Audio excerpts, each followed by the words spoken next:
Australia's Governor-General David Hurley has been blasted for disrespectful comments at the Queen's palace. The backlash comes after reporters asked Australia's representative of the monarch about the possibility of our nation becoming a republic while he was in England for the While the Governor-General said the Queen had lots of emotional support from Australians, he believes that could change under the reign of a new monarch. I think at the moment people centre on the Queen, and then when she goes, when she passes, then the succession comes in. There's a new discussion in Australia, Mr. Hurley. The Governor-General's comments have sparked a furious backlash back home, led by 2GB's broadcaster Ben. When she goes, it's her big celebration, Fordham fumed on Monday morning. Imagine going to someone's anniversary or birthday party and saying, "Now listen, we don't talk about that now.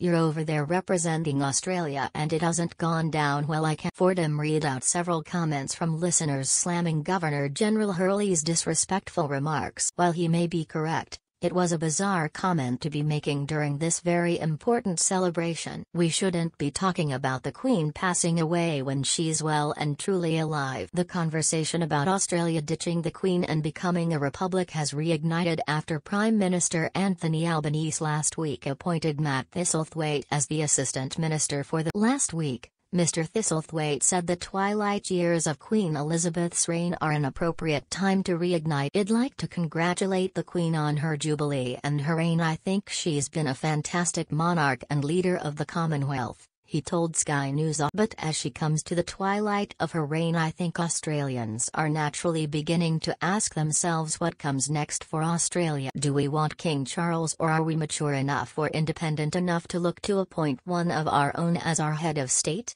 Mr. Thistlethwaite told ABC Radio, "As the Queen comes to the twilight of her reign, we should pay respect for her for the wonderful job she's done, but I think Australians are beginning to think about what comes next for. It's time we start the serious conversation once again.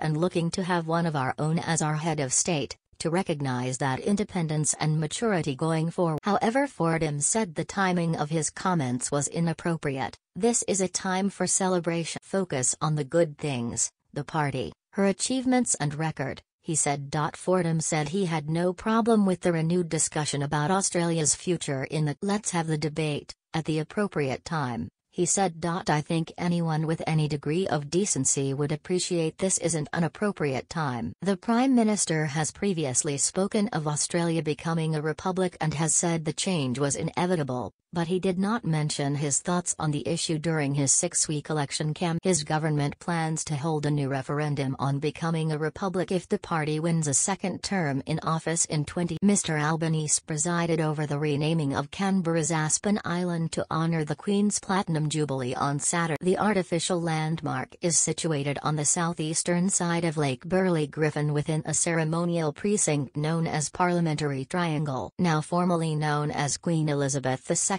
Island, the location is home to the 57-bell Australian National Carillon built in 1970 and opened by the monarch as a gift. The carillon was an act of imagination, a touchstone of both tradition and progress, Mr. Albanese said. Her Majesty said at the time, "The bell's harmony will be a reminder of the enduring ties of kinship between Britain and Australia and, indeed," he noted, "the bells chime every quarter of an hour as an echo of Big Ben at London's Houses of Parliament." Mr. Albanese, whose newly installed government has informally pledged a referendum on a republic in its next term if it wins a second election, said the Queen had stood with Australia as a true and steadfast friend, through the good times and also the landmarks across the country, including Parliament House and the Sydney Harbour Bridge, have this week been lit in royal purple to mark